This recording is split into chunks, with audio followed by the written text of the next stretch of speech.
Westward Small Batch Select. Okay. I'm actually going to do a couple of things here. Okay. First off, I did Westward before, but this is another gifted bottle. And I've got another Westward that one of our friends in Psalms brought to class and really wanted me to try. And this seems like a perfect chance to do it. So I'm not just doing like 4 different Westward episodes in a row. But this was sent by the brand, and they gave me this postcard. So we're going to see. Nice. Whiskey set free. I love... I like this box. This is kind of cool. I really like their bottles. I've always been a big fan of Westward's bottle design. I should probably get a glass. Hang on a second. So, this is the small batch Vienna Malt, bottle 1776. Wow, they really numbered like that. Exclusive release for the Westward Club. So they sent me a club release. Mash bill is 100% two-row Vienna Malt. Yeast strain is Chico. Distilled May of 2019. I don't know when they bottled it. I guess now. Does that make it 4 or 5 years old? Not a lot of info on the bottle. I'll look it up when we get done drinking it for the first time. They say... Let's do some tasting notes first. Huh. Man, that is like banana walnut bread. That's really strong of banana walnut bread, like the really hefty, weighty banana walnut that looks almost like wheat bread dark, right? A little bit charred edges. Like the bread got in the oven just a little too long. It's a little toasted. And then behind that, there's a lot of really great malt notes that are, my brain interprets as these sort of like fruity / nice grainy, like not weird granola, but like nice rounded grain notes. Now that it's open for a second, that banana note is starting to slide down a little bit, and then the walnut waxy kind of note is coming forward. Almost feels like a waxed fruit bowl, which they don't smell like anything because they're waxed fruit, but like if your brain could put those things together.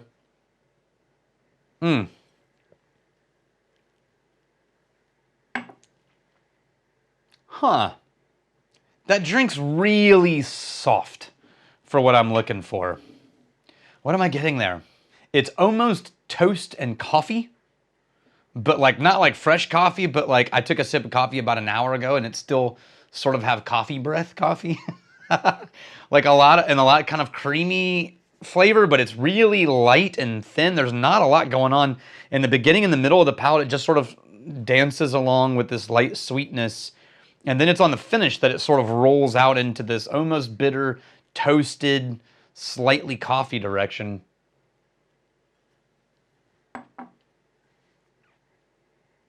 Huh. A lot of honey. Yeah, I don't know. I don't know about that one. I like the nose a lot better, but it's a little grain and coffee, and I'm going to let that sit for a second. I'm going to give it a little second.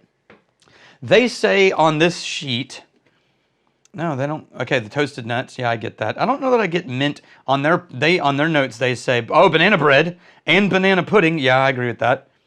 Rich honey. I don't know about rich honey, but definitely honey. And they say the finish is butter cookie, toasted nut, sponge cake, and mint and oak. And I don't know that I'm getting all of those things. If it was at cask strength, maybe. But what I'm getting is, yeah, that sort of waxy toasted nut. Little bit of lingering dryness from the barrel. Maybe a little butter cookie I could be argued into, like a dry sweet cookie note. I don't know that I'm going to find anything more than what they gave me on this, so let's look at what this says. Formed by fate. So, Westward Whiskey Vienna Malt, our supplier delivered Vienna malted barley instead of our standard 2-row. And they had to decide whether to return it or just use it. And they decided to use it. And so they made a whole run with just the Vienna malt.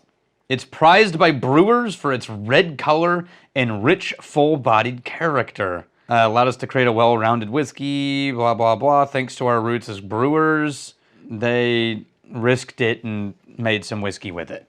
Okay, so these guys got the wrong whiskey, decided, screw it, let's give it a shot, and made this. That's the short version. I love the nose. I want to see this higher proof.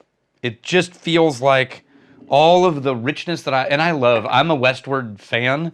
I like Westward whiskey. I like the weird kind of, they do a lot of the sort of funky, hefty, weighty stuff. And I really love that one. This one's a little too light touch for me. All right, really quick, I'm going to look up Westward Vienna Malt. Well, there's Westward talking about it. Let's see if the website gives us anything that yeah, I'm legal as far as you know. Good Lord, it's like 4 pop-ups. Okay, club member.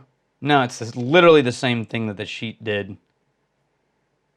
Okay, so that's not helpful.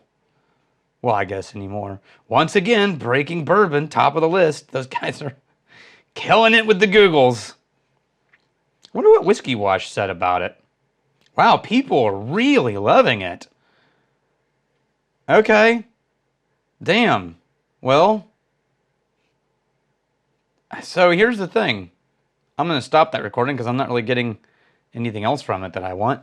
Look, on the quick Google search, the first 3 websites that are talking about it, the first few sentences are all like, this is great, this is amazing, I really love this. I am not there yet.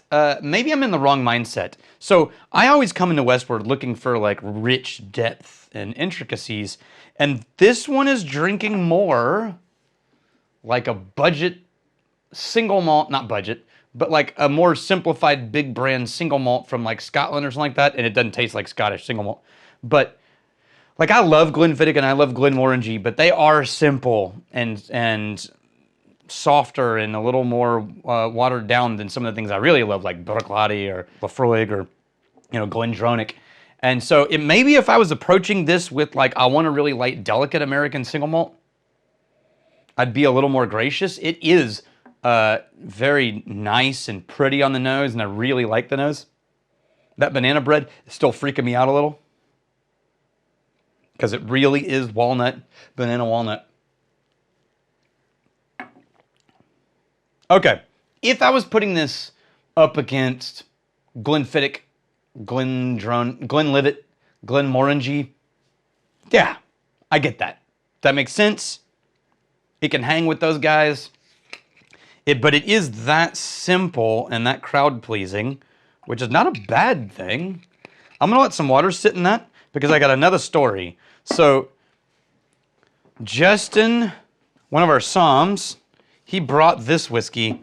And notice that before he gave it to me, the rest of the Psalms tried it. But he gave me the notes from his write-up, the same sheet. He made a copy of it. And this one is this Ken's Artisan Sourdough whiskey.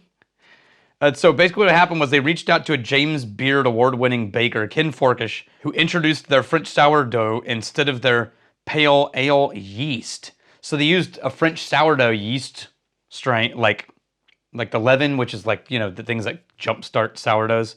While remaining faithful to the Westward, it was a 2-week fermenting process, yielding a whole host of different flavors. This mingles the 4 different batches that they've made over the years, ranging from 2 to 6 years old. This is the 2nd edition.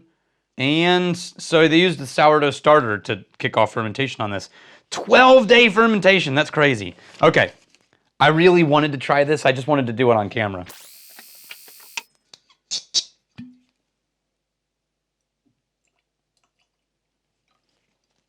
Thanks for leaving me some, Psalms. Ho, hey-o.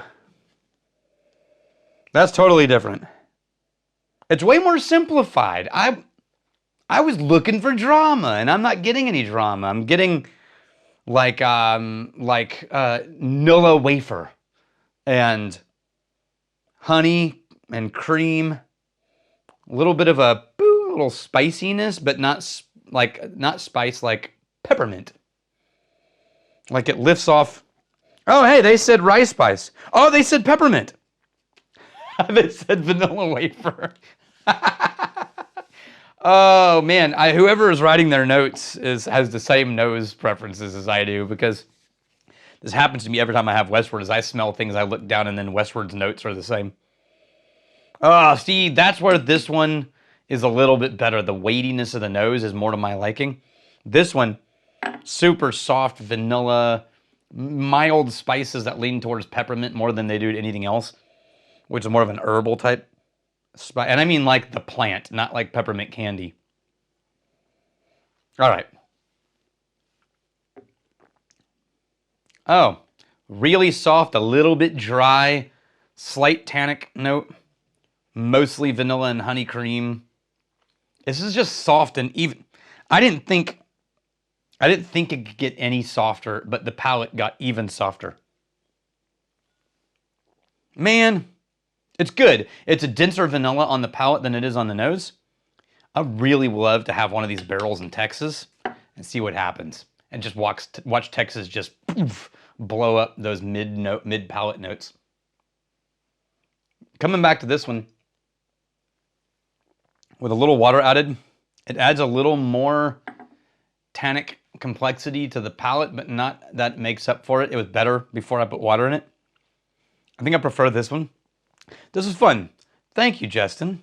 And I guess Westward gave us one. So hopefully that was helpful to you. Cheers. I'm really glad you're here.